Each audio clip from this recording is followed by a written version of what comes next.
Hello friends, welcome to स्टडीकर। मेरा नाम है प्रभाकर और दोस्तों आज हम डिस्कस करने वाले हैं 4 सितंबर 2021 से related most important current affairs. तो दोस्तों करंट अफेयर्स की सीरीज में आप लगातार बने रहिएगा। आप इस लेक्चर को भी ध्यान से सुनिएगा। इसके अंत में आपसे कुछ क्वेश्चन पूछे जाएंगे जिनके आंसर आपको कमेंट बॉक्स में देना है। आज का टारगेट है इस लेक्चर का 200 लाइक का, तो आप लाइक कर दीजिएगा, दोस्तों को भी शेयर करिएगा सभी प्लेटफॉर्म पर, जिससे स्टडीकर को सपोर्ट मिल सके। तो दोस्तों यदि आपको इस लेक्चर का पीडीएफ प्राप्त करना है तो आप हमारे टेलीग्राम चैनल को ज्वाइन कर सकते हैं, जिसका लिंक आपको डिस्क्रिप्शन बॉक्स में मिल जाएगा। आपको टेलीग्राम चैनल पर पीडीएफ मिल जाएंगी, क्विज मिल जाएंगे और इसके अलावा आप यहां पर टेस्ट भी दे सकते हैं। तो पहला क्वेश्चन डिस्कस करते हैं। महत्वपूर्ण क्वेश्चन है दोस्तों, ध्यान से सुनना है आपको। किस राज्य सरकार ने ओबीसी वर्ग को सरकारी भर्तियों और परीक्षाओं में अब 27% आरक्षण लागू कर दिया है? तो दोस्तों ये रिजर्वेशन लागू किया है मध्य प्रदेश सरकार ने, यानी शिवराज सरकार ने एक बहुत ही बड़ा फैसला लिया है और ओबीसी वर्ग को सरकारी भर्तियों और परीक्षाओं में अब 27% रिजर्वेशन लागू कर दिया है। लेकिन सरकार ने यह भी स्पष्ट किया है कि जिन परीक्षाओं और भर्तियों में हाईकोर्ट के द्वारा रोक लगाई गई है इस रिजर्वेशन पर, उन पर यह आरक्षण लागू नहीं होगा। अब हम बात करते हैं कि मध्य प्रदेश में अब आरक्षण की स्थिति क्या है।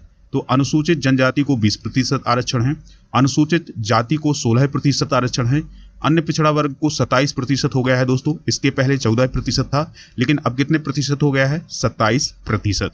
ईडब्ल्यूएस को 10% आरक्षण प्राप्त है। तो दोस्तों ये थी मध्य प्रदेश की आरक्षण की स्थिति। दोस्तों राष्ट्रीय पिछड़ा वर्ग आयोग को भी डिस्कस कर लेते हैं यहाँ पर, क्योंकि पिछड़ा वर्ग की बात आई है दोस्तों, यानी ओबीसी की बात आई है, तो हम राष्ट्रीय पिछड़ा वर्ग आयोग को डिस्कस कर लेते हैं। तो इसका गठन हुआ था 14 अगस्त 1993 को राष्ट्रीय पिछड़ा वर्ग आयोग अधिनियम 1993 के तहत। लेकिन साल 2018 में 102वां संविधान संशोधन होता है और उस संविधान संशोधन में राष्ट्रीय पिछड़ा वर्ग आयोग को संवैधानिक दर्जा दे दिया जाता है।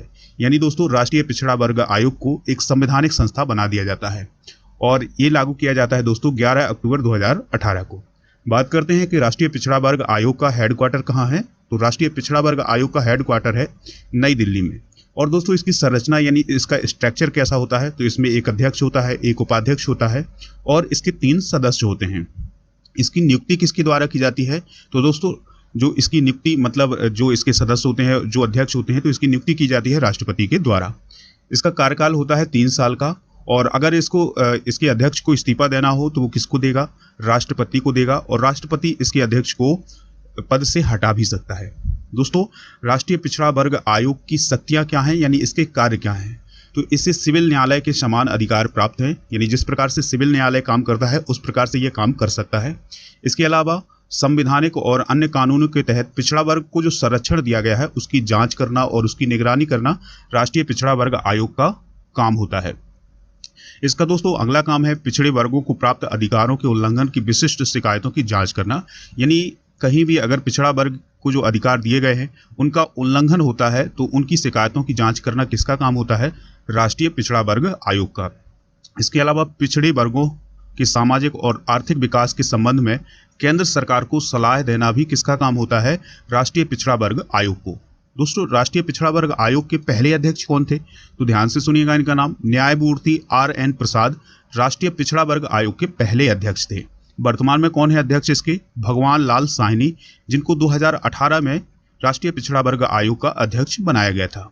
तो दोस्तों इस प्रकार से हमने डिस्कस किया है राष्ट्रीय पिछड़ा वर्ग आयोग को। चलिए फ्रेंड्स अगला प्रश्न डिस्कस करते हैं। ये भी बहुत ही महत्वपूर्ण क्वेश्चन है दोस्तों। किसने टोक्यो पैरालंपिक 2020 में हाई जंप स्पर्धा में सिल्वर मेडल जीत लिया है? दोस्तों ये सिल्वर मेडल जीता है प्रवीण कुमार ने। टोक्यो पैरालंपिक में पैरा एथलीट प्रवीण कुमार ने सिल्वर मेडल जीता है और दोस्तों ये सिल्वर मेडल जीता है इन्होंने हाई जंप में। किसमें जीता है दोस्तों? हाई जंप में। नोएडा के हैं प्रवीण कुमार और अभी इनकी आयु केवल 18 साल है। तो इन्होंने हाई जंप T64 वर्ग में फाइनल में 2.07 मीटर की हाई जंप के साथ एक एशियन रिकॉर्ड बनाया है। यानी एशिया का रिकॉर्ड है ये कि अभी तक जो पैरालंपिक है या पैरा एथलीट हैं उसमें किसी भी खिलाड़ी ने एशिया में 2.07 मीटर की हाई जंप नहीं लगाई है। तो दोस्तों इस प्रकार से उन्होंने एशियाई रिकॉर्ड भी बना लिया है। अगर हम बात करें दोस्तों टोक्यो पैरालंपिक की, तो भारत ने अब तक 13 मेडल जीते हैं। कितने मेडल जीते हैं दोस्तों? 13 मेडल जीते हैं टोक्यो पैरालंपिक 2020 में। जबकि 53 साल में भारत ने 11 पैरालंपिक्स में 12 मेडल जीते थे और केवल टोक्यो पैरालंपिक में भारत ने कितने मेडल जीते हैं अब तक? 13 है। और 53 साल में कितने जीते थे दोस्तों? 12 मेडल। तो दोस्तों अगर हम बात करें टोक्यो पैरालंपिक 2020 की, तो यह भारत का अब तक का सर्वश्रेष्ठ प्रदर्शन है। देखिए दोस्तों, पैरालंपिक की शुरुआत साल 1960 से हुई थी और यह शुरुआत हुई थी इटली की राजधानी रोम से। लेकिन भारत ने जो हिस्सा लिया था 1968 में हिस्सा लिया था, यानी भारत ने 1968 से पैरालंपिक खेलों में भाग लेना शुरू किया है। लेकिन 1976 और 1980 में भारत ने पैरालंपिक में भाग नहीं लिया था। दोस्तों टोक्यो पैरालंपिक में देश के लिए पहला गोल्ड मेडल किसने जीता है? जयपुर की अवनी लेखरा ने। तो दोस्तों अवनी लेखरा ने पहला गोल्ड मेडल जीता है। और दोस्तों ध्यान से सुनना है आपको कि अवनी लेखरा ने ब्रॉन्ज मेडल भी जीता है। इस प्रकार से एक पैरालंपिक में 2 मेडल जीतने वाली पहली खिलाड़ी कौन बनी है दोस्तों, या पहली एथलीट कौन बनी है? अवनी लेखरा। इन्होंने 10 मीटर एयर राइफल में गोल्ड मेडल जीता और 50 मीटर एयर राइफल में इन्होंने ब्रॉन्ज मेडल जीता टोक्यो पैरालंपिक 2020 के अंदर। तो इस प्रकार से किसी ओलंपिक में या पैरालंपिक में 2 मेडल जीतने वाली पहली भारतीय खिलाड़ी बन गई है कौन दोस्तों? अवनी लेखरा। इसके अलावा देवेंद्र झाझरिया की भी बात कर लेते हैं। तो देवेंद्र झाझरिया पैरालंपिक में 3 मेडल जीत चुके हैं, लेकिन ये अलग अलग इवेंट में हैं दोस्तों। तो देवेंद्र झाझरिया ने पैरालंपिक में कितने मेडल जीते हैं? 3 मेडल जीते हैं अब तक। दोस्तों ओलंपिक में कुश्ती में सुशील कुमार और बैडमिंटन ने पीवी सिंधु में 2 मेडल जीते हैं। अगर हम ओलंपिक खेलों की बात करें तो सुशील कुमार ने 2 मेडल जीते हैं ओलंपिक के अंदर और पीवी सिंधु ने भी 2 मेडल जीते हैं ओलंपिक के अंदर। दोस्तों टोक्यो पैरालंपिक 2020 की बात करें तो 3 सितंबर का प्रदर्शन भारत का कैसा रहा? तो भारत ने 3 मेडल जीते 3 सितंबर को। कौन कौन से मेडल जीते दोस्तों? अवनी लेखरा ने शूटिंग के 50 मीटर इवेंट में ब्रॉन्ज मेडल जीता, प्रवीण कुमार ने हाई जंप में सिल्वर मेडल जीता और हरविंदर सिंह ने तीरंदाजी में ब्रॉन्ज मेडल जीता। तो इस प्रकार से 3 सितंबर को 3 मेडल आए हैं भारत को। लेकिन अब हम बात करेंगे टोक्यो पैरालंपिक में भारत का अब तक का सफर कैसा रहा, यानी किसने किसने मेडल जीते हैं। तो दोस्तों सबसे पहला मेडल जीता था टोक्यो पैरालंपिक के अंदर भाविना वैन पटेल ने, यानी भाविना पटेल ने टेबल टेनिस में सिल्वर मेडल जीता था और ये टोक्यो पैरालंपिक के अंदर पहला मेडल था भारत के लिए। फिर दोस्तों निषाद कुमार ने हाई जंप में सिल्वर मेडल जीता है और देवेंद्र झाझरिया ने भाला फेंक में सिल्वर मेडल जीता है। इससे पहले देवेंद्र झाझरिया ने रियो पैरालंपिक 2016 में और एथेंस पैरालंपिक 2004 में गोल्ड मेडल भी जीता है। तो इस प्रकार से दोस्तों 2020 के टोक्यो पैरालंपिक में, 2016 के रियो पैरालंपिक में और 2004 के एथेंस पैरालंपिक में देवेंद्र झाझरिया ने मेडल जीते हैं। दोस्तों योगेश कथुनिया, इन्होंने डिस्कस थ्रो में सिल्वर मेडल जीता है। सुमित अंतिल, तो सुमित अंतिल ने जेवलिन थ्रो में गोल्ड मेडल जीता है और दोस्तों वो भी वर्ल्ड रिकॉर्ड के साथ। फिर अगला नाम है दोस्तों सिंहराज अधाना का। तो सिंहराज अधाना ने 10 मीटर एयर पिस्टल शूटिंग में कांस्य पदक यानी ब्रॉन्ज मेडल जीता है। सुंदर सिंह गुर्जर, तो सुंदर सिंह गुर्जर की बात करें तो ये जेवलिन थ्रो में इन्होंने कांस्य पदक जीता है। मरियप्पन थंगावेलु, तो मरियप्पन थंगावेलु ऊंची कोन के एथलीट हैं और उन्होंने इस बार टोक्यो पैरालंपिक के अंदर सिल्वर मेडल जीता है। दोस्तों लेकिन भारत के लिए एक बुरी खबर भी थी, विनोद कुमार ने ब्रॉन्ज मेडल जीत लिया था, लेकिन ऑर्गेनाइजर्स ने विनोद को उनकी क्लासिफिकेशन कैटेगरी से अलग कर दिया था, यानी उनकी जो क्लास थी उससे उन्हें अलग कर दिया था, इसलिए उनका जो ब्रॉन्ज मेडल था वो छिन गया था। दोस्तों अगला क्वेश्चन डिस्कस करते हैं। भारत के लिए टेस्ट में 31 गेंद पर अर्धशतक लगाने वाले कपिल देव, जिन्होंने 30 गेंद में अर्धशतक लगाया था, तो उसके बाद दूसरे बल्लेबाज कौन बन गए हैं। यानी दोस्तों टेस्ट में सबसे तेज शतक लगाया है कपिल देव ने 30 गेंद में। फिर उसके बाद दूसरे खिलाड़ी कौन बन गए हैं जिन्होंने 31 गेंद में अर्धशतक लगाया है टेस्ट में। तो दोस्तों उस खिलाड़ी का नाम है शार्दुल ठाकुर। भारत और इंग्लैंड के बीच 5 टेस्ट मैचों की सीरीज चल रही है, जिसमें चौथा टेस्ट अभी हाल ही में चल रहा है कैटिंगन ओवल में। दोस्तों शार्दुल ठाकुर ने मात्र 31 गेंदों पर अपने टेस्ट कैरियर का दूसरा अर्धशतक पूरा किया और ठाकुर ने दोस्तों 36 गेंदों पर 57 रनों की शानदार पारी खेली और फिर उसके बाद आउट हो गए। दोस्तों अगर हम शार्दुल ठाकुर की बात करें तो उन्होंने टेस्ट क्रिकेट में भारत की ओर से दूसरा सबसे तेज अर्धशतक लगाया है और पहला सबसे तेज अर्धशतक लगाया था कपिल देव ने, और वो भी 30 गेंद में। तो दोस्तों इस प्रकार से हम 3 खिलाड़ियों को डिस्कस करते हैं जिन्होंने टेस्ट क्रिकेट में सबसे तेज अर्धशतक लगाए हैं। तो उनमें पहला नाम है कपिल देव का, दूसरा नाम है शार्दुल ठाकुर का और तीसरा नाम है दोस्तों वीरेंद्र सहवाग का। तो ये आप याद रखेंगे। इसी मैच में विराट कोहली ने भी एक कारनामा करके दिखाया है दोस्तों। विराट कोहली ने इंटरनेशनल क्रिकेट में सबसे तेज 23,000 रन बना लिए हैं। तो दोस्तों विराट कोहली ने 490 पारियों में यह रिकॉर्ड बनाया है और सचिन तेंदुलकर को पीछे छोड़ दिया है। सचिन तेंदुलकर ने 23,000 रन बनाए थे 522 पारियों में, लेकिन विराट कोहली ने 490 पारियों में 23,000 रन बना लिए हैं।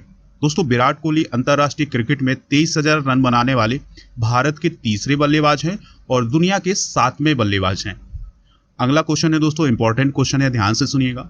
असम के राजीव गांधी नेशनल पार्क का नाम बदल करके क्या कर दिया गया है? तो दोस्तों हाल ही में असम सरकार के द्वारा एक बहुत ही महत्वपूर्ण फैसला लिया गया है और उसमें राजीव गांधी नेशनल पार्क का नाम बदल दिया गया है। तो अब क्या कर दिया गया है उस नेशनल पार्क का नाम? तो ओरांग नेशनल पार्क कर दिया है। दोस्तों असम सरकार ने राजीव गांधी नेशनल पार्क का नाम बदल करके क्या कर दिया है? Orang national park. इसकी जानकारी दी है जल संसाधन मंत्री पीयूष हजारिका ने। तो असम के जल संसाधन मंत्री कौन है दोस्तों? पीयूष हजारिका। तो उन्होंने जानकारी देते हुए बताया है कि जो राजीव गांधी नेशनल पार्क है उसका अब नाम बदल दिया गया है और उसका नाम होगा क्या? Orang national park. दोस्तों असम सरकार ने इस वर्ष बहुत ही महत्वपूर्ण फैसले लिए हैं और 2 नए नेशनल पार्कों का निर्माण किया है। तो दोस्तों अब हम उन 2 नए नेशनल पार्कों को भी देख लेते हैं कि कौन कौन से हैं। तो दिहिंग पटकाई नेशनल पार्क और रायमोना नेशनल पार्क। तो इस प्रकार से 2 नेशनल पार्क बनाए हैं इस वर्ष। अब असम में और भी नेशनल पार्क हैं, उनको भी डिस्कस कर लेते हैं, जैसे Kaziranga national park, Manas national park, Dibru Saikhowa national park, Nameri national park और ओरांग राष्ट्रीय उद्यान, जिसे हम पहले जानते थे राजीव गांधी ओरांग राष्ट्रीय उद्यान के नाम से। दोस्तों बात आई है असम की, तो असम के बारे में कुछ इंपॉर्टेंट पॉइंट डिस्कस कर लेते हैं। इसकी राजधानी सभी लोग जानते हैं दिसपुर है। चीफ मिनिस्टर हैं हेमंता बिश्वा शर्मा। कौन है दोस्तों? हेमंता बिश्वा शर्मा। और राज्यपाल कौन है? जगदीश मुखी हैं। अगला क्वेश्चन है, हाल ही में न्यू डेवलपमेंट बैंक के सदस्य के रूप में कौन शामिल हुआ है? तो दोस्तों हाल ही में न्यू डेवलपमेंट बैंक के सदस्य के रूप में शामिल हुए हैं संयुक्त अरब अमीरात, उरुग्वे और बांग्लादेश। यानी 3 देश हाल ही में न्यू डेवलपमेंट बैंक के सदस्य के रूप में शामिल हुए हैं। एक बार और उनके नाम सुनिएगा, संयुक्त अरब अमीरात, उरुग्वे और बांग्लादेश। तो दोस्तों हुआ क्या है कि ब्रिक्स देशों ने न्यू डेवलपमेंट बैंक का निर्माण किया था। अब ब्रिक्स देश कौन कौन से हैं?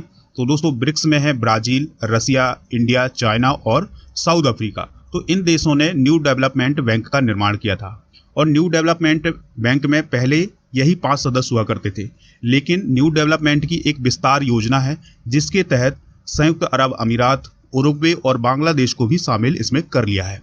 यह पहला मौका है जब दूसरे देशों को न्यू डेवलपमेंट बैंक में शामिल करने को मंजूरी दी गई है। दोस्तों अब हम न्यू डेवलपमेंट बैंक के बारे में जान लेते हैं। तो इसकी स्थापना तो हमने अभी डिस्कस की है, किसने की है? ब्रिक्स देशों ने। और ब्रिक्स देशों में कौन कौन से देश आते हैं? ब्राजील, रसिया, इंडिया, चाइना और साउथ अफ्रीका। तो इन्हीं देशों ने न्यू डेवलपमेंट बैंक की स्थापना की थी और इसकी स्थापना की गई थी साल 2015 में। इसका हेडक्वार्टर जरूर आपसे पूछ लिया जाता है, तो इसका हेडक्वार्टर है दोस्तों संघाई, चाइना में। इसका कार्य क्या होता है? तो इसका कार्य है कि जो भी देश इससे जुड़े हुए हैं उन देशों के बुनियादी ढांचे और सतत विकास से जुड़ी परियोजनाओं के लिए संसाधन जुटाना। यानी दोस्तों उन देशों में विकास से संबंधित कार्यों के लिए संसाधन जुटाना होता है इसका कार्य, जो इससे जुड़े हुए हैं। चलिए फ्रेंड्स अगला क्वेश्चन डिस्कस करते हैं। इंपॉर्टेंट क्वेश्चन है, हाल ही में महाराष्ट्र सरकार के द्वारा राजीव गांधी के नाम पर कहां विज्ञान आविष्कार नगरी बनाने की घोषणा की गई है? तो दोस्तों हाल ही में महाराष्ट्र सरकार के द्वारा एक बहुत ही महत्वपूर्ण फैसला लिया गया है और पुणे में विज्ञान आविष्कार नगरी बनाने की घोषणा की है। तो दोस्तों महाराष्ट्र सरकार ने इससे पहले एक और महत्वपूर्ण फैसला लिया था। वह फैसला था राजीव गांधी के नाम पर आईटी पुरस्कार शुरू करना। अब फिर से फैसला लेते हुए जो उद्धव ठाकरे सरकार है उसने फैसला लिया है कि पुणे के पास राजीव गांधी विज्ञान आविष्कार नगरी बनाई जाएगी। दोस्तों महाराष्ट्र की बात करें तो महाराष्ट्र के चीफ मिनिस्टर हम सभी लोग जानते हैं कौन है? उद्धव ठाकरे हैं। राज्यपाल कौन है? भगत सिंह कोश्यारी हैं। तो ये इंपॉर्टेंट पॉइंट जो हैं वो आप नोट डाउन जरूर करते जाइएगा, इसके नोट्स बनाते जाइएगा, जिससे आपको रिवीजन करने में बहुत आसानी होगी। चलिए फ्रेंड्स अब हम जीके डोज की बात कर लेते हैं, यानी आज का जीके डोज डिस्कस करते हैं। इसमें हम जीके के कुछ इंपॉर्टेंट क्वेश्चन रिवाइज करने वाले हैं, तो ध्यान से सुनिएगा। पहला क्वेश्चन है, पशुओं में मिल्क फीवर नामक बीमारी किसकी कमी के कारण होती है? तो यह कैल्शियम की कमी के कारण होती है। दूसरा क्वेश्चन है, मानव शरीर के किस अंग के द्वारा यूरिया को रक्त से फिल्टर किया जाता है? तो ये किडनी के द्वारा काम किया जाता है। दोस्तों, किस एकमात्र भारतीय को अर्थशास्त्र में नोबेल पुरस्कार दिया गया है? तो उसका नाम है अमर्त्य सेन। दोस्तों, भारत रत्न उस्ताद बिस्मिल्लाह खां किस वाद्य यंत्र के वादन में विख्यात थे? तो जो भारत रत्न बिस्मिल्लाह खान थे वो शहनाई वादक थे। अगला क्वेश्चन है, भारत के अंतिम गवर्नर जनरल कौन थे? तो दोस्तों, भारत के अंतिम गवर्नर जनरल कौन थे? सी राजगोपालाचारी। अगला क्वेश्चन है, भिलाई इस्पात संयंत्र का निर्माण किस देश के सहयोग से किया गया था? तो भिलाई जो इस्पात संयंत्र है उसका निर्माण किया गया था रसिया के सहयोग से। अगला क्वेश्चन है, उत्तरी ध्रुव में भारत के अनुसंधान केंद्र का नाम क्या है? तो दोस्तों, उत्तरी ध्रुव में जो भारत का अनुसंधान केंद्र है उसका नाम हिमाद्री है। विश्व में माउंट एवरेस्ट पर चढ़ने वाली पहली महिला कौन थी? तो दोस्तों, जापान की जुनको तवाई जो थी वो माउंट एवरेस्ट पर चढ़ने वाली पहली महिला थी। अगला क्वेश्चन है दोस्तों, पीलिया किस अंग का रोग है? यानी पीलिया किस अंग में होता है? तो यह लीवर में होता है। दोस्तों, अगला क्वेश्चन है, द्रव सभी दशाओं में समान दाब पारित करता है, यह कथन किस नियम से संबंधित है? तो दोस्तों, यह पास्कल का नियम है। अब हम उन प्रश्नों की बात करते हैं जिनके जवाब आपको कमेंट बॉक्स में देना है, तो ध्यान से सुनिएगा इन प्रश्नों को। पहला क्वेश्चन है, असम के मुख्यमंत्री वर्तमान में कौन है? दूसरा क्वेश्चन है, टोक्यो ओलंपिक 2020 में पीवी सिंधु ने कौन सा मेडल जीता है? तीसरा क्वेश्चन है, देवेंद्र झाझरिया अब तक पैरालंपिक में कुल कितने मेडल जीत चुके हैं? और चौथा क्वेश्चन है दोस्तों, वर्तमान में पिछड़ा वर्ग आयोग के अध्यक्ष कौन है? तो इन सभी प्रश्नों के आपको जवाब कमेंट बॉक्स में देना है। दोस्तों,